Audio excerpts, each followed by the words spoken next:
Welcome to Sales and Marketing Talk Show. Today I have Rand Fishkin with me, and we are going to discuss understanding your audience and how you can do better marketing based on that one. Welcome, Rand. How are you? Good, Samali. Thank you for having me. Great to have you. When I was preparing to this episode, I found out that you are a huge pasta lover, and I must ask you because I used to be a chef before coming to sales. I worked 3 years in different kind of restaurants. So what's your favorite pasta? Oh my gosh. It's tough. I just made pesto from scratch, and that was pretty great. I bought like one of those giant Italian mortar and pestles, with the marble, and it's a lot of work, but it's also really tasty. But my favorite, gosh, maybe carbonara. That's got to be up there. As long as you nail the texture, it's pretty amazing. Yeah. What kind of restaurants did you work in? I work in all kind of restaurants, from fast food to super fine dining, everything between there. Wow. Lot of past. I was actually working in this Finnish pizza place called Napoli. It's the most popular pizzeria here in Finland. So I did a lot of pizza, a lot of pasta there. So I bet. Yeah, that sounds exciting. Well, sometime I'll have to come out and you can cook for me. yeah, for sure. You're always welcome. But hey, back to business. I think many people know you from writing your book, Lost and Founder. I actually have it here. I have read part of that one, but I must finish it after this interview. And I think many know you from founding the company called Moz, and now you're working in SparkToro. But can you open up a bit, like your background, and especially how did you become like excited about understanding audiences, like why those are super important for companies to understand their audience, and how did you get excited about that topic? Yeah. So Samuli, you mentioned that, I started this company, Moz. Moz is in the SEO software space. So, helping people rank better in Google and figure out which keywords to use and all that kind of stuff. And SEO and search marketing more broadly still have a tremendous amount of opportunity, but it is getting way, way more competitive. Every year, the last 10 years, there's 10 new entrants in every space. Every keyword you want to rank for, you're going to have a much tougher time than you did 10 or 15 years ago. And Google themselves is competing for more and more of the pie, right? I mean, just what was it, yesterday at Google I/O, they announced, we're going to be able to solve way more queries and present, instant answers right in the results. So you don't have to click on anybody else's website. And that, maybe that is fun for consumers, but it's really not fun for publishers and business owners and folks like you and I, right, who create things for the web and hope that we can earn traffic to them. So my journey into audience research was around trying to help businesses get traffic from anywhere but Google, right? If you don't just want to throw money at Google and Facebook, what you have to do is figure out where your audiences pay attention to, what, to whom, how, what their topics of interest are, what hashtags they're following, people they're following on social media, publications they read and subscribe to, email newsletters, LinkedIn lives that they join, right? All that kind of stuff. And if you don't know that, you can't effectively do marketing in all those places. But if you want to figure it out, how did you do that, right? Like before SparkToro, you surveyed them or you interviewed them, you sort of ask on your website, like, hey, how did you find us? And then try and reverse engineer. So that was really the start of this process for me, is realizing how massive a problem this is, and how it's a problem that doesn't even have a name. Like when we ask people, hey, Samali, like when you help people figure out where their audiences are, what they pay attention to, what do you call that? Nobody had a name for it. It's so weird. So we called it audience intelligence, and that is what got us excited about building SparkToro, and essentially, the fact that there's so much public information on social media today. So many people like you and I put our public profiles up, and you can visit our pages and publicly see what we follow and read and watch and listen to and share and how we describe ourselves and blah, blah, blah, blah. So you can get that data, but you would have to do it manually or build your own crawler. And so SparkToro is just Casey and I saying, let's just build that for the entire internet. That's super cool tool. I tried that one a bit, even though I'm not a marketer, but still I found it like super cool to found that kind of information. And yeah, for sure, like everyone trying to rank on Google, it's super hard. Well, and if you think about like you create a show, right? You create this wonderful show. You do episodes every week, right? Yeah, that's correct. So every week you're trying to attract an audience that cares about sales and marketing, that's trying to upgrade their business, right? And so you're looking for these, people who use words like sales in their bio, or people who follow Salesforce on social, or people who use the hashtag, sales development or something like that, right? And so you're attempting to grow your audience. And if you find people who reach, a lot of like podcasters, for example, use SparkToro to find folks who would be good guests because they are paid attention to by that audience. And so then you invite those guests, suddenly magic happens, right? Yeah, and I think that's a great strategy. And I think even though it's, of course, super important to have people who have a lot of knowledge in your podcast and in your blog and so on, but then, of course, at the same time, when you found out the people who had a big following and people know them, it's, of course, easier to reach the audience for sure.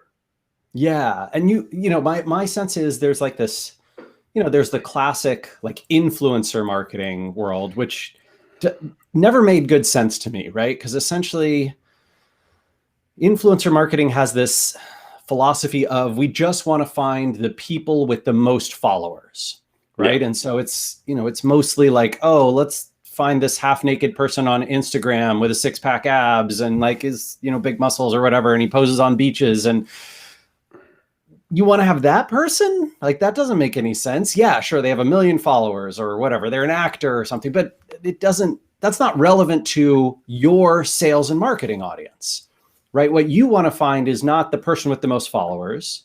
You want to find the person who is paid attention to most by your audience, right? What your audience reads, listens to, watches, follows, subscribes to, that's who you want to get on the show.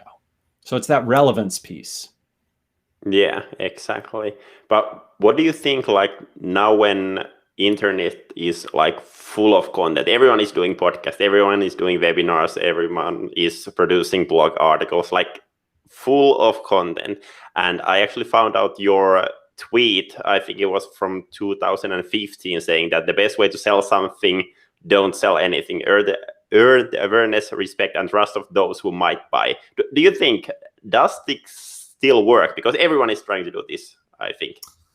Yeah, I mean, I think that certainly it is a competitive field, but if you can get people to know who you are, like you, trust you, come to you for information before you try and sell them anything, or before they connect you with essentially trying to directly market to them, that is a very effective tactic. This is something that I do a lot of, right? Rather than go out and try and sell SparkToro, I essentially go out and try and help people do better marketing. And my hope is if I help a lot of people, they'll sort of say, oh, that Rand guy had a really good idea. I should go read his blog. I should go subscribe to his email newsletter. I should go follow him. Oh, and okay, he makes this product SparkToro. And what does that do? Oh, it's that pull versus push style of sales and marketing. And it's always been very effective for me. I know it is not for everyone. And some sales folks, they're very effective at that push marketing. But my position is the best way for me to sell something, at least, is to not sell anything. Yeah, exactly. What do you think on that one? For example, you have super well-known personal brand like within the target audience that SparkToro is going after. What do you think if you would have started SparkToro without having the background as Moz, without having all the Yeah. following that you currently have on your social? How would you approach the situation if you would start from scratch? Yeah, I think I would do exactly what I did with Moz, right? I like that playbook of sort of, when I started Moz, I had no network, no one knew who I was. I basically built that, whatever you want to call it. So I basically built my expertise by getting good at SEO and learning about it, and then being able to translate those learnings into open, free sharing of, hey, here's how to do this. I tried this, it didn't work. I tried this other thing, it did work for me. Maybe your experiences are different. I'd love to hear from you in the comments, that kind of thing. Interacting with people and engaging with them. I started Moz pre-social media, so I think in some ways it would actually be easier to reach my audience today because the presence of social just allows for a lot of visibility if you understand the fundamental core of what makes people share and resonate and connect with content online. And that is essentially, it is not like, similarly, my sense is there's a lot of marketers, a lot of creators, a lot of sales folks out there who believe that if they create something very high quality or really, really good or better than anything else in their field, that people will share it, that it will get amplification. And that is not true. No one thinks to themselves, oh, this is really good, I should share it. What they think is, this made me feel this emotional way. This backs up something I believe. This reinforces something about my identity. This makes me angry. This makes me sad. This makes me joyful. Then I'm going to share. Emotions are the reasons we share, not, oh, this is high quality. Look at this high quality content. This blog post is quite high quality. I should send it to my friend. No, right? So you have to get kind of into that mental model, that right mental model, and then you can earn a lot of awareness and trust and an audience. Yeah, and I can totally agree on that one. If I think like what kind of things I'm sharing with my colleagues or with my friends, it always comes from there for sure. But then, of course, one super important thing is that even though I would do something like once that would be that probably wouldn't be bringing the growth to the business. So it should be done like basically all the time for years to years, basically. Yeah, you're kind of trying to build like a flywheel, right? You want to have a repeatable pattern, whatever it is. Every week I have a guest on my podcast, and every week I grow my subscribers a little bit. A few more people subscribe to the podcast, and then next week I have more listeners, and if I have a really good guest, maybe they share it, and so I get some more listeners. And now every time I'm producing a podcast, it's more valuable than it was the week before. So you're doing the same amount of work, but you're getting greater output. That's the kind of marketing that you want to be doing no matter what. And frustratingly, you really can't do that with Google and Facebook ads, right? Because every dollar you're throwing at them produces, essentially the same result. Or if more competition comes in, or Google and Facebook reduce ad reach, right? It's less. You can try and optimize your ads and learn from them to try and keep up, but that is a tough battle to win, as opposed to, a content marketing strategy, or a social media marketing strategy, an email marketing strategy, digital PR, even SEO, right? Like you can build those flywheels that scale with decreasing friction. Yeah, exactly. And for example, in my case, this is episode number 69 that I'm doing currently. Wow. So it's been like a long way, but it's getting there. It's getting there. But I feel like, should I end like a couple of times in the way? But now it's like paying off finally. Yeah, right. Like you start to build momentum. You can feel it. I had the same experience with Moz, both with the blog and with my video series, Whiteboard Friday there. The first 2 years of blogging, I was blogging 5 nights a week. Yeah. Didn't really do much, did not have much return, but it was slowly getting like a few dozen, and maybe a year in, a couple hundred subscribers, and then like 2 years in, 400 or 500, and then 4 years in, like 5,000. Yeah. Right. And there wasn't some big, whatever mountain where it suddenly spiked up. It was just, the slow and steady growth over time, ticking up. And the same thing has been true for SparkToro, where essentially, it's sort of a slow, steady process of earning subscribers and earning new users and earning customers, but it compounds over time. Yeah, exactly. But what do you think? You mentioned earlier that like the one main reason for building SparkToro is that there wasn't a tool similar to that one.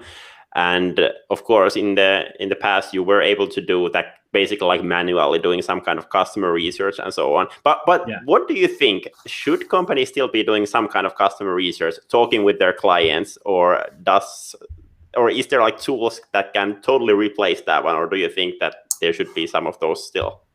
Yeah, I think it's very risky to try and use tool-based data to replace customer surveys and interviews, right? So one of the things that I try and do every single day, I talk over email and sometimes over video and those kinds of things with at least a few SparkToro customers, and so does Casey, my co-founder, who runs the engineering and technical side. And in my opinion, that is crucial, right? It really helps us get a sense for, these are people's problems, their frustrations, this is how they're using it. We learn a ton about how they're applying the data, and it gives us insight and intuition. Now, it's not data at scale, right? These are anecdotal examples. So you have to be careful not to over focus on one person, right? Oh, I had a call with this lead and they said X, and so we should change our whole strategy. Don't do that. But maybe they'll give you an idea, and that idea you can take and put into, maybe a survey, or you can experiment with it, and you can see if lots more people resonate with that idea. And if they do, then you can roll it out. So we get a lot of those sort of intuition and insight from those individual conversations. And then we use, tools like surveys and testing and experimentation and conversion rate testing and those kinds of things to figure out if this stuff really works and resonates. But it's I don't think you can take away any of the three processes, right? So the three things I think about customer research are essentially data at scale gathered implicitly from behavioral use, right? So this would be like your Google Analytics or a SparkToro, right, which is gathering data from kind of the social web, or keyword research data if you're doing SEO, right? So that kind of, and then there's survey data where you have specific questions that you might say like, hey, I want to know this, and these 4 answers from all of my customers, or a representative sample set. And then there's interviews where you're having one-on-one conversations like you and I are. I don't think you can replace any of those with any of the others. Yeah, I agree on that one for sure. And I think they kind of, like, as you said, they kind of complement each other. And then from there, you can really figure out what you should be testing next, because I've heard that one happening as well, that we do a couple of customer research and then we change everything in our product, or we change everything on our marketing, or the other one that I've heard is that people read some book, for example, this one or someone else, and then they're like, oh yeah, we should change our company strategy based on this one. So I wouldn't be doing that one, but really like trying to figure out what are the small things that we could test easily, and if they work, then maybe scale them on a way. Yeah, I mean, I think that it is great to be inspired by whatever, a book or someone else's experience, or a conversation you have, or an interview, or whatever. Inspiration can come from anywhere, and that's wonderful.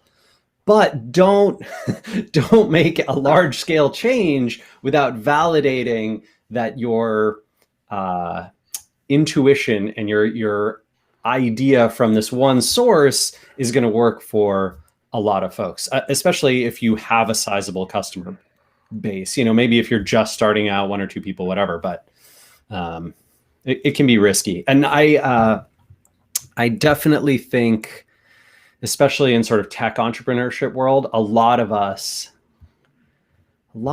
get egotistical.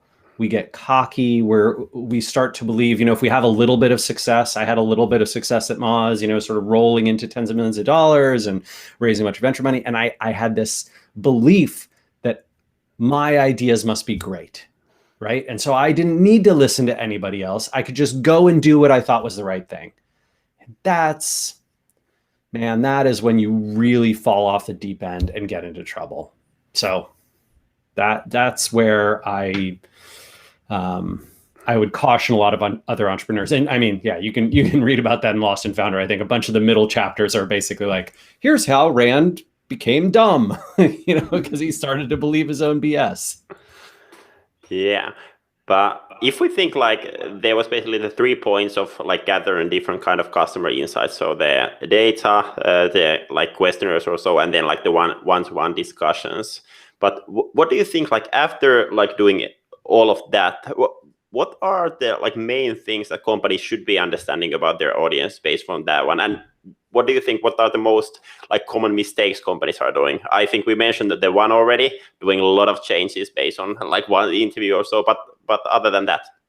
Yeah, this is going to be weird. I don't love the persona model, right? So a lot of companies have this idea like, oh, there's things we need to know about our customers and our audience.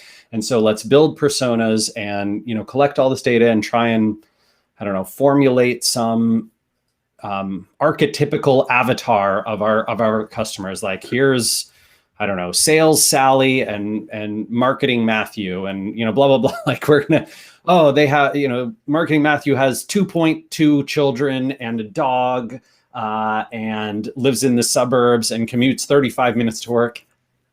What? Why are you doing that? Like that, you don't need that information. The way I really like it is, instead of saying every company needs to understand all of these attributes about their audience and their customers, I throw out that entire idea. And instead, my goal with customer research, audience research, market research is essentially to say, what problems do we have and what do we need to solve? And then what information do we need to solve that problem? Let's go get that data to solve that problem.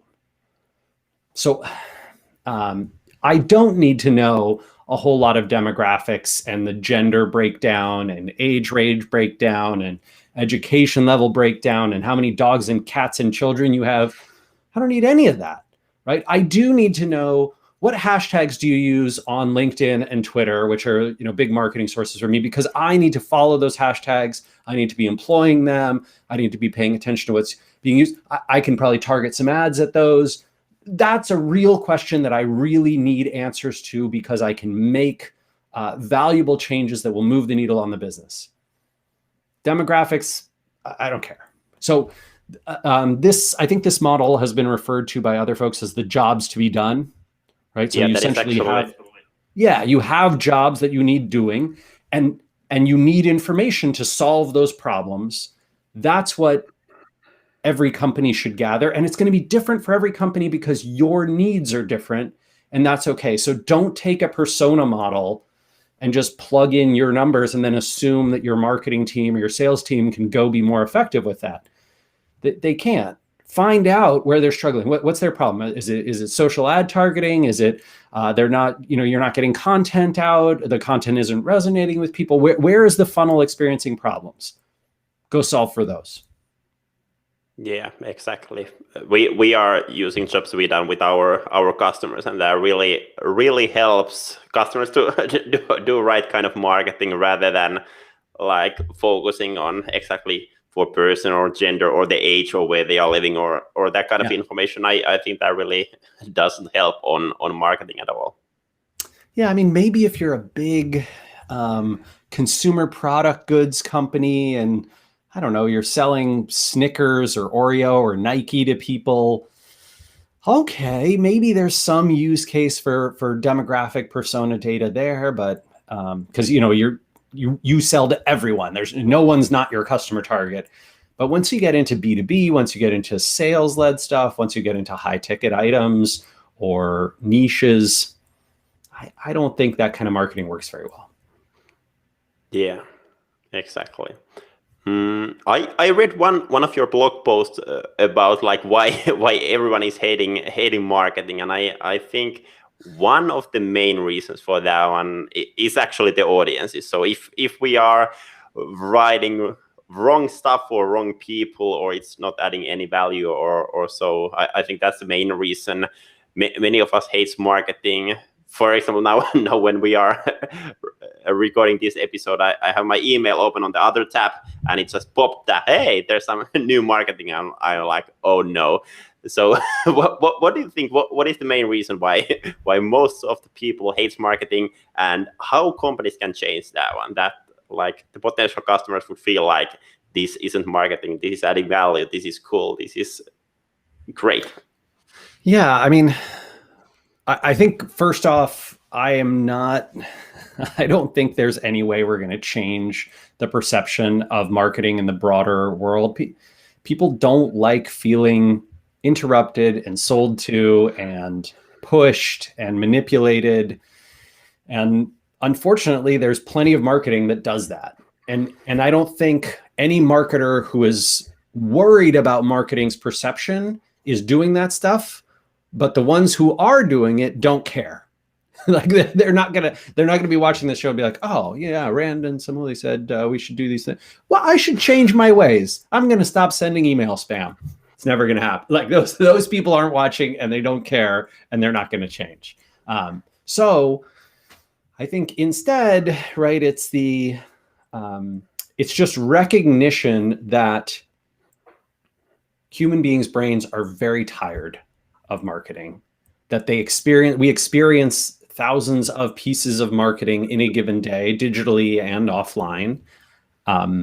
And so if you want to be an effective marketer, you need to earn people's awareness, trust, likability. You need to build a relationship that is based on a real connection, and then you can do your job more effectively.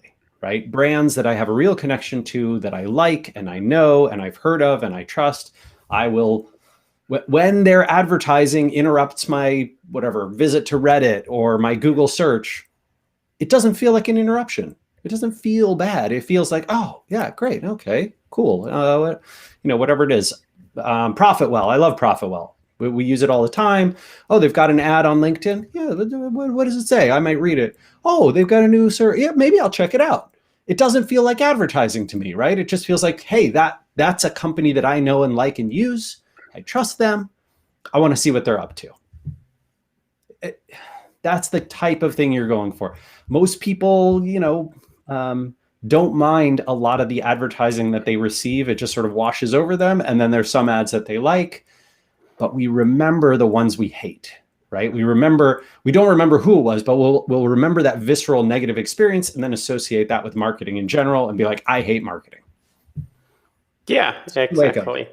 Yeah, but I think it's great example. And for example, right now, this is marketing for sure. You are marketing SparkToro. I'm marketing our growth marketing agency. And even though it doesn't feel like marketing, it's still, I think, like everything people do, it's marketing. But what do you think, for example, on different companies, there is like a lot of well-known brand, for example, Profitwell or Drift. They have like great company brands.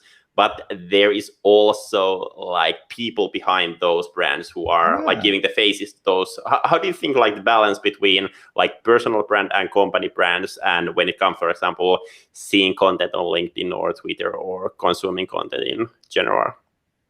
I think in B2B, especially in sort of the closely connected world of tech niches, it can be very helpful to have, even if that person doesn't have much of a personal brand, to just have some awareness that like, oh, I know the CEO and founder, or I know of that person, or I've heard good things about them. Someone in my network met them at an event, right? They've done a few podcasts I could listen to. Like I get the sense this is a real person I know and can trust. I think that's pretty helpful, right? So there are companies where founder and leadership are just entirely invisible. Yeah. Sometimes it works, right? Sometimes it's okay. Sometimes the brand does the marketing for them, but I tend to find that when we have a little bit of humanity there, even when we just know of the person, it does help. You know, you got to be careful too, right? You can really step on some mines if you screw that up. I mean, I think was it a couple of weeks ago, right? Basecamp lost a third of their staff and a ton of their customers and the goodwill of like an entire industry. Bill Gates's reputation in the last couple of weeks has just tanked, just been destroyed. I think because of a variety of things that are sort of snowballing and coming out due to his divorce. And man, I mean, the perception of him that I had a year ago is completely different from the one that I have today. And I don't know, probably more complete and more accurate. And that, you know, that probably sucks for his foundation. I suspect he's going to find it much more difficult to influence public policy from here on out. So, you know, you got to live up to the values and the expectations that you create over time. Yeah, exactly. So there's for sure like a lot of potential, but also like the potential risk at the same time for sure. Yeah. I mean, if you create perception of yourself one way and then you behave a different way, you really break that trust, right? Trust is, oh, I know, you know, you and I know each other because we've done this podcast together. We've had a few emails and we've behaved in a certain way. And then, you know, it's the start of a relationship, and maybe we'll meet each other at a conference someday. Maybe I'll be in Finland someday, right? And whatever, you make me a pizza and like our relationship grows and deepens. This sounds lovely to me. But if one of us behaves in a way that runs counter to the relationship we've been building, it really spoils the whole thing, right? It ruins the way we think about each other, and you know, probably our connection dies. And that is true at scale for brands too. So as you're building up your personal brand or your reputation and your company's brand, what I just encourage you to do is represent yourself honestly. Yeah. Whoever you are, right? There's a crowd and an audience for you. Just don't try to be something you're not. Don't present yourself as one thing but then secretly behind the scenes you're another. That is the kind of marketing people hate. And it's really difficult mentally and emotionally to maintain that. Yeah, I agree on that one totally. And for example, as a like sales guy, if I would be a totally different person on LinkedIn, for example, and then I would meet potential clients and I would be different, it would be like breaking the trust and probably not getting any leads or deals. So it's super important. Great. But hey, then on every episode I'm doing, I have a question from my previous guest. And in the last episode, I was discussing actually with my colleague Audrey about creating a content marketing strategy. And when I told Audrey that you are coming next, Audrey was like, yay, because she's been using both Moz and SparkToro in the past. And when Audrey asked this question, I didn't understand it straight away, but now I understand that one as well. And the question was that, like, how can you use SparkToro or similar tool to identify who your potential customers versus your potential amplifiers are after you have identified like your ICP? And before answering this question, could you open up as well, what does amplifiers mean? Because I think that might be like a new term for a lot of people, including me. Right. Sure, yeah. So when you produce whatever content of any kind, right? So, you know, this LinkedIn Live episode, you know, gets recorded and then hopefully shared out, right? Maybe you create a post. Maybe you've got an email newsletter or a podcast or a blog, or you're doing, you know, PR and you've got news pitches, whatever it is, right, that you're creating. There's these different groups of people who you want to see your content. One of them is people who might buy from you, right? People who are customers for your company. They might buy your service or your product. That's one audience. And then there's people who will help your message, help your content reach more people, right? Reach more of that audience who might buy from you. And those are amplifiers. They can potentially amplify your content. They have followings and influence and an audience of their own. And some of the people in their audience might be the ones who might be interested in your product. So in my case, right, you and this podcast are probably an amplifier, not a potential customer. I mean, I guess maybe you might buy or use SparkToro, sure, but more likely you're a potential amplifier. You're someone who would have me on your show, and we would talk about sales and marketing and content and social and all this stuff and audience research, right? Amplifiers gravitate towards different things than customers do. And so when you are creating for anyone, you need to decide which audience you're trying to reach. If you are creating stuff exclusively for your customers, it's probably not going to help you earn that amplification and turn that flywheel and build your audience. And if you're creating stuff for amplifiers, it is probably helping you grow your audience, but it's probably not converting them to customers right now. And this is okay. You want both of those things. Both of those are valuable. Targeting both those audiences matters, but you need to make the choice, the conscious choice when you strategically create something, whatever kind of stuff you are creating, because otherwise, if you try and reach both or you don't even think about it, you're much less likely to have success. So to your colleague Audrey's question around SparkToro, SparkToro will not show you, it will show you the behavior of your potential customers, including the sources of influence they pay attention to. But it will not list specifically, for privacy reasons, it won't list who those potential customers are. So if you say, oh, my customers are chief financial officers in Canada.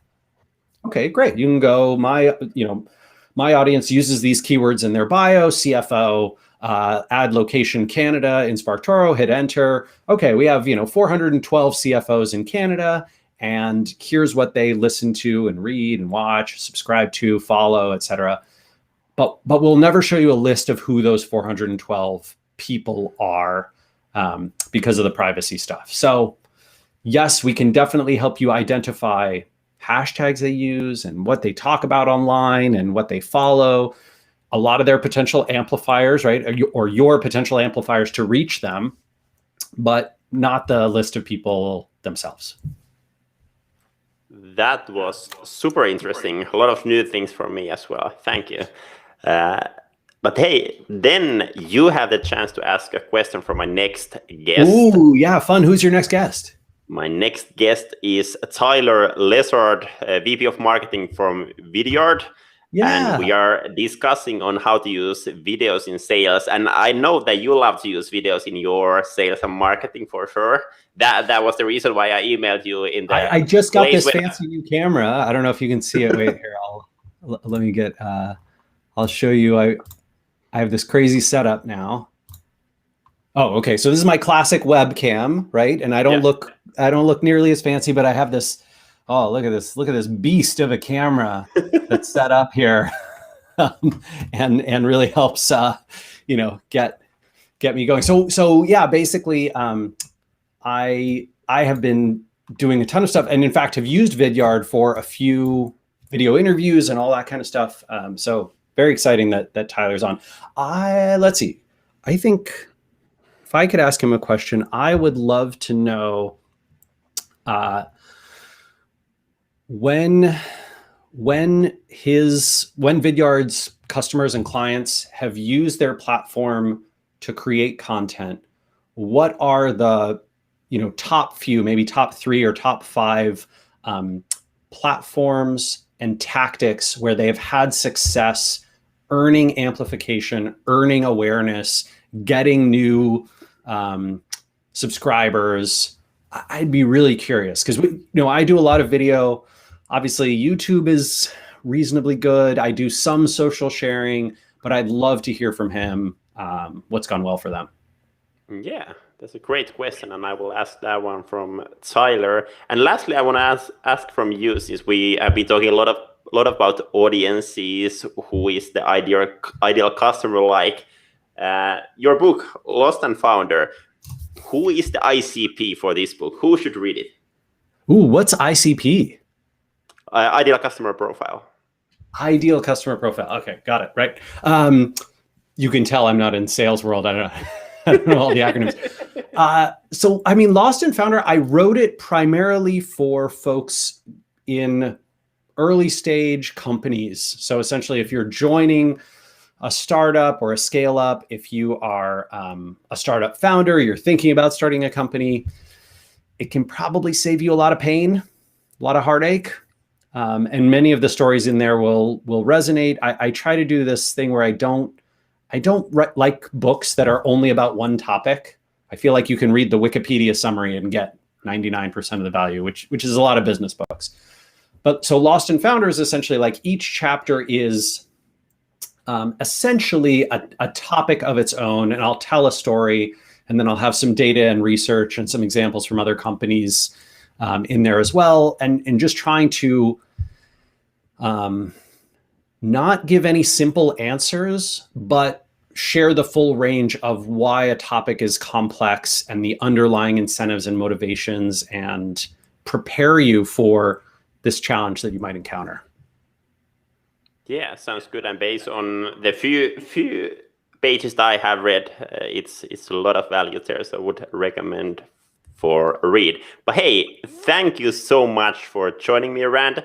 Thank you for everyone listening. If you like this one, please share it with your friends and colleagues on social and tag me and Rand on the post. And have a great week, everyone. And bye-bye. Take care.